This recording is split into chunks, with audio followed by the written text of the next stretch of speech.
बड़े हमले की धमकी दी गई है। मिडिल ईस्ट में तनाव बढ़ा है, हॉर्मुज संकट से दुनिया चिंतित है, युद्ध के खतरे ने बेचैनी बढ़ा दी है। तो मिडिल ईस्ट में तनाव लगातार बढ़ता हुआ एक बार फिर से और हालात सामान्य होते फिलहाल दिखाई नहीं दे रहे हैं। और इधर अमेरिकी राष्ट्रपति डोनाल्ड ट्रंप ने ईरान को कड़ी चेतावनी देते हुए ये कहा है कि अगर तेहरान गंभीर वार्ता के लिए आगे नहीं आता है तो अमेरिका बड़े पैमाने पर सैन्य कार्रवाई कर सकता है। और ये बयान ऐसे समय में आया है जब पहले घोषित युद्ध विराम टूट चुका है और दोनों देशों के बीच तनाव फिर से चरम पर पहुंच गया है।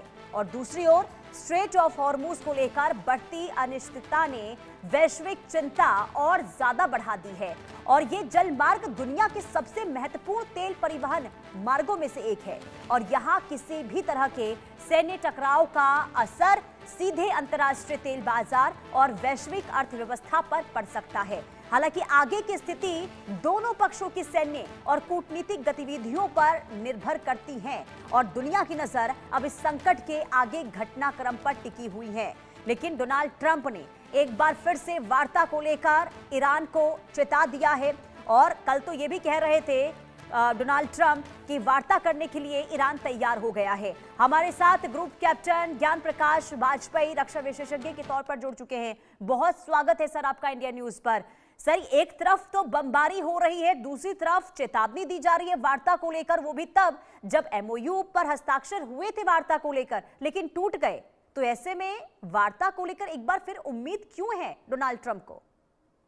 पुनीता मैडम, आपको और आपके तमाम दर्शकों को मेरा सादर अभिवादन।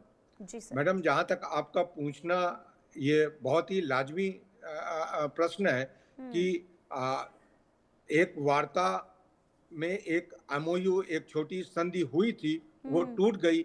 अब वार्ता की बात करने का क्या औचित्य?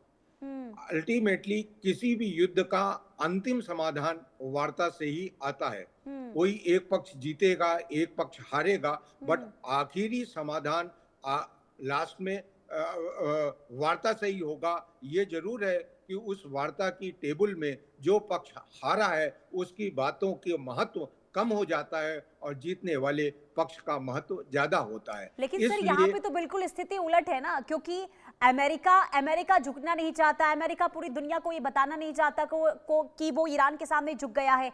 ईरान ये नहीं बताना चाहता कि वो अमेरिका के दबाव में आ चुका है और कई दौर की वार्ता हो चुकी है और हर बार यही देखने को मिलता है कि बातचीत बीच में ही रुक जाती है। और अब तो जब सोचे सीज फायर को लेकर समझौता अगर वो टूट गया है तो उम्मीद क्या वाकई में ऐसी होगी कि अगर दोनों देश आमने सामने बैठते हैं तो कोई सफलता हाथ लग पाएगी? मैडम, दोनों पक्ष झुकने को तैयार नहीं है। इसीलिए युद्ध चल रहा है। अब अमेरिका चाह क्या रहा है कि ईरान को प्रेशराइज करके, टेरराइज करके वार्ता की टेबल पे लाए। कल ट्रंप ने क्या कहा है? ट्रंप ने ईरान को चेतावनी दी है कि यदि अमेरिकी हितों, सैनिकों या सहयोगियों पर हमला हुआ तो अब जवाब पहले से ज्यादा अधिक कठोर या बड़ा होगा। दूसरा, रेड सी और खाड़ी क्षेत्रों में जहाजों पर हुए हमलों का दोष उसने ईरान और उसके प्रॉक्सी संगठनों पर डाला है और ये संकेत दिया है कि अमेरिका सैन्य कार्रवाई को बढ़ाने के लिए तैयार है। तो ये इस तरीके की बातें करके वो ईरान पे दबाव बना रहा है कि वो वार्ता की टेबल पे आए और अमेरिका की कई बातों पे अपने को सहमत करे। इस संदेश से ट्रंप ने ईरान में लेकिन सर एक मेरा सवाल यहाँ पर ये होगा, जो आप बता रहे हैं कि एक प्रेशर क्रिएट करने की कोशिश हो रही है अमेरिका की ओर से, लेकिन अब तक दबाव में ईरान आया नहीं है कि आप सोचिए कि घातक हथियारों की तैनाती कर दी गई अमेरिका की ओर से, B-1 bomber, B-2 bomber, F-22, और इसके अलावा भी अगर ईरान अब तक झुका नहीं है तो क्या माना जाए? क्या आगे ईरान वाकई में अमेरिका के सामने बातचीत के लिए अब आकर तैयार होगा? मैडम, किसी भी युद्ध में जो भी देश, दोनों देश अपना एक युद्ध में पोस्चर रखते हैं कि हम आखिरी दम तक युद्ध लड़ेंगे, बट धीरे धीरे जब युद्ध आगे बढ़ता है तो किसी एक पक्ष को ज्यादा हानि होती है और वो उसको आकलन करना पड़ता है अपने देश की जनता के सामने, अपने आप में क्या हम अब इस युद्ध को आगे ले जाने की स्थिति में? अमेरिका जैसे लगातार आक्रमण करता चला जा रहा है, बमबारी करता जा रहा है, एयर सुपीरियरिटी बनाए हुए है, तो एक समय आने वाले समय में अमेरिका ये एक्सपेक्ट कर रहा है कि ईरान की अपनी जनता ईरान के शासकों से ये बात कहे, ये संदेश देगी कि अब ये बहुत हो गया, इस युद्ध को रोका जाए। क्योंकि ईरान को जो क्षति हुई है वो विश्व समुदाय में बाहर नहीं आ रही है, क्योंकि वहां पर टोटल पूरी तरीके से बैन लगा हुआ है युद्ध के समाचारों को बाहर भेजने के लिए।